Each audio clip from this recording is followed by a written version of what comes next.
Não vou contar como virei dragão, mas vou lhe dizer como deixei de ser dragão. Estava ali eu, deitado, pensando na minha vida, quando de repente olhei e vi a última coisa que esperava ver, um enorme leão avançando para mim. E era estranho, porque apesar de não haver lua, por onde o leão passava havia luar. Foi chegando, e eu apavorado. Você talvez pense que eu, sendo um dragão, poderia derrubar a fera facilmente, com maior facilidade. Mas não era esse tipo de medo, não temia que me devorasse, mas tinha medo dele. O leão me disse para tirar a roupa primeiro. Para dizer a verdade, não sei se falou em voz alta ou não. Ia responder que não tinha roupa, quando me lembrei que os dragões são de certo modo parecidos com as serpentes, e estas largam a pele. Sem dúvida alguma, é o que ele quer, pensei. Assim comecei a esfregar-me e as escamas começaram a cair de todos os lados. Raspei ainda mais fundo e, em vez de caírem as escamas, começou a cair a pele toda, inteirinha, como depois de uma doença ou como a casca de uma banana. Num minuto ou dois fiquei sem pele. Estava lá no chão meio repugnante. Era uma sensação maravilhosa. Comecei a descer a fonte para o banho. Quando ia enfiando os pés na água, vi que estavam rugosos e cheios de escamas como antes. Está bem, pensei. Estou vendo que tenho outra camada debaixo da primeira e também tenho de tirá-la. Esfreguei-me de novo no chão e mais uma vez a pele se deslocou e saiu. Deixei-a então ao lado da outra e desci de novo para o banho. E aí aconteceu exatamente a mesma coisa. Pensava, Deus do céu, quantas peles terei de despir? Como estava louco para molhar a pata, esfreguei-me pela terceira vez e tirei uma terceira pele. Mas ao olhar-me na água, vi que estava na mesma. Então o leão disse, eu tiro a sua pele. Tinha muito medo daquelas garras, mas ao mesmo tempo estava louco para ver-me livre daquilo. Por isso, me deitei de costas e deixei que ele tirasse a minha pele. A primeira unhada que me deu foi tão funda que julguei ter me atingido o coração. E quando começou a tirar minha pele, senti a pior dor da minha vida. A única coisa que me fazia aguentar era o prazer de sentir que me tirava a pele. É como quem tira um espinho de um lugar dolorido. Dói para valer, mas é bom ver o espinho sair. Tirou-me aquela coisa horrível e ali estava eu também, macio e delicado, como um frango depenado e muito menor do que antes. Nessa altura, agarrou-me. Não gostei muito, pois estava todo sensível sem a pele, e atirou-me dentro da água. A princípio ardeu muito, mas em seguida foi uma delícia. Quando comecei a nadar, reparei que a dor no braço havia desaparecido completamente. Compreendi a razão, tinha voltado a ser gente. Depois de certo tempo, o leão me tirou da água e vestiu. Bom, galera, esse é um trecho do livro As Crônicas de Nárnia, né? Esse livro aqui, ele é um compilado de todos os volumes das Crônicas de Nárnia, né? E esse livro que eu li, que eu acabei de ler, esse trecho, ele especificamente faz parte do livro A Viagem do Peregrino da Alvorada, né? Das Crônicas de Nárnia. E é uma das minhas passagens, podemos assim dizer, preferidas das Crônicas de Nárnia como um todo. É um livro que eu amo bastante, sou bastante suspeito até para dizer, né, porque eu gosto bastante dos escritos de C.S. Lewis.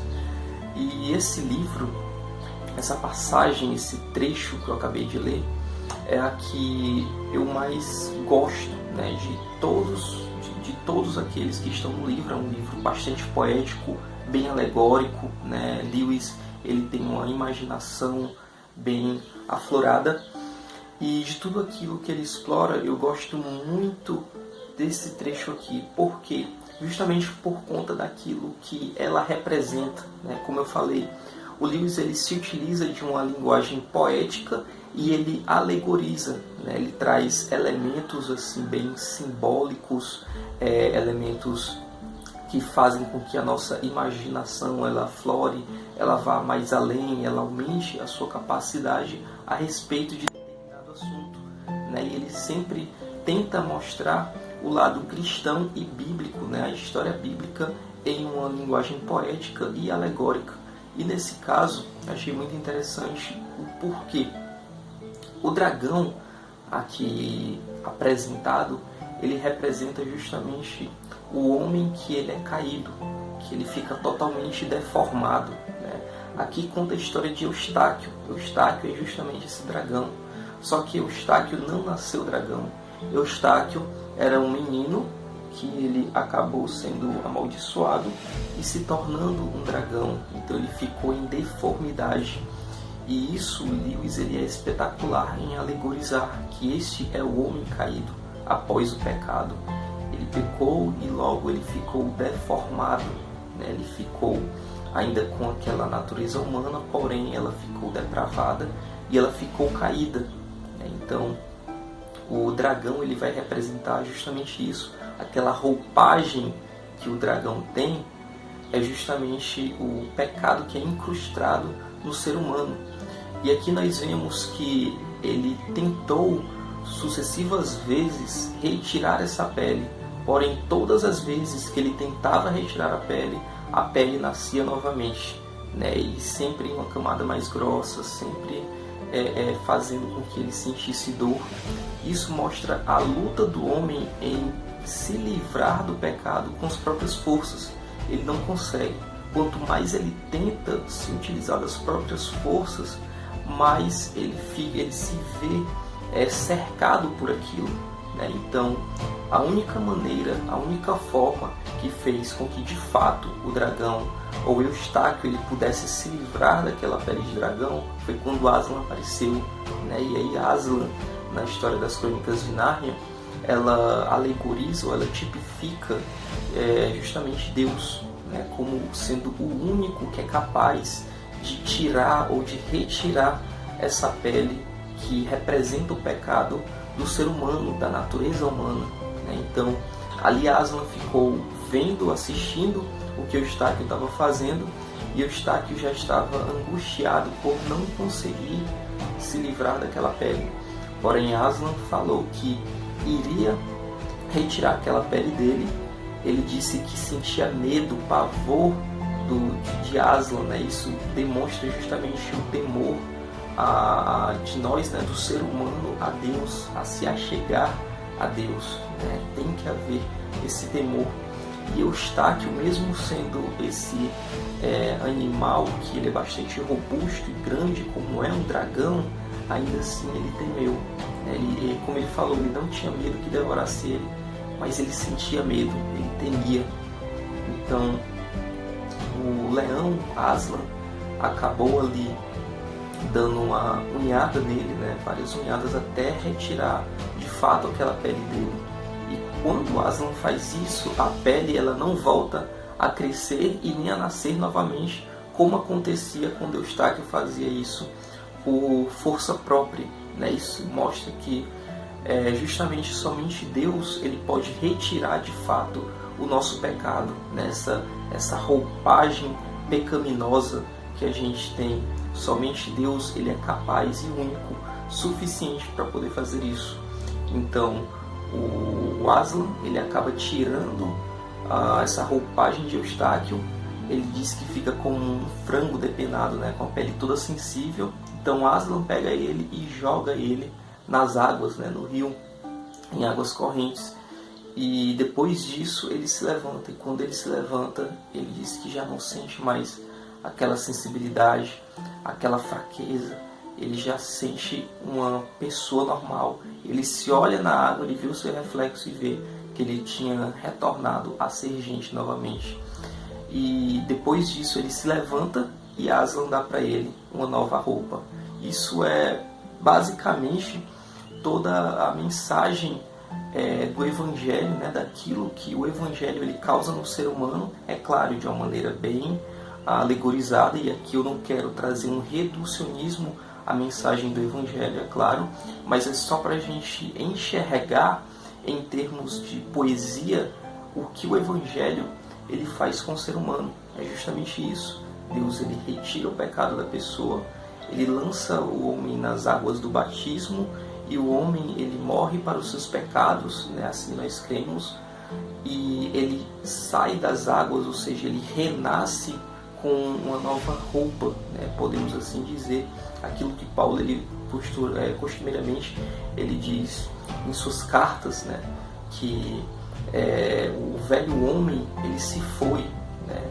Agora o homem, ele é uma nova criatura, aquela carne incorruptível, aquela roupa corruptível, ela já não faz mais parte do ser humano. Agora nós somos revestidos de uma carne, de uma roupa que ela seja incorruptível, né? Então, esse é o processo de transformação que o Evangelho, ele nos beneficia, ele traz para nós. E somente Deus, somente Jesus Cristo é que pode proporcionar isso.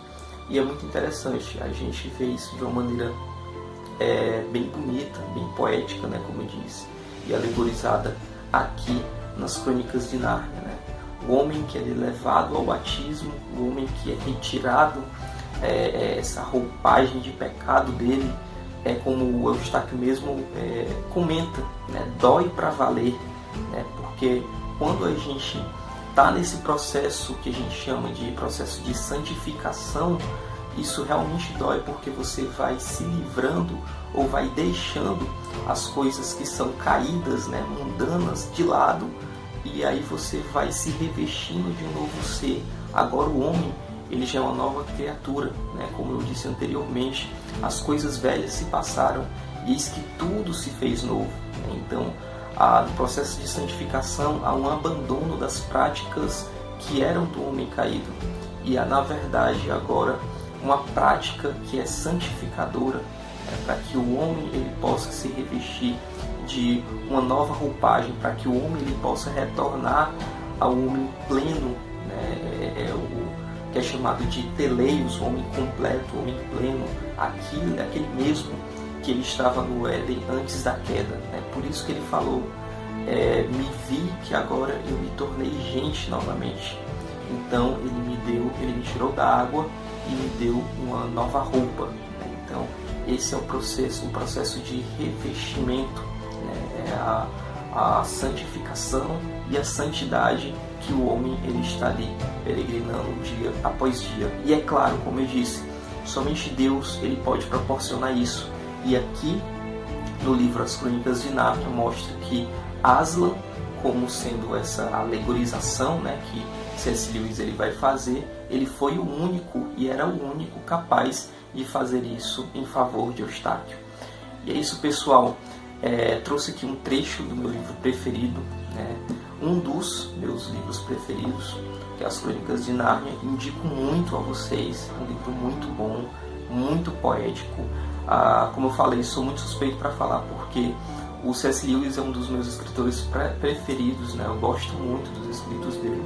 Espero que vocês tenham gostado desse trecho que eu trouxe para vocês, que vocês possam comentar, que vocês possam compartilhar, se inscrever no canal e curtir, beleza? Pois valeu e até a próxima.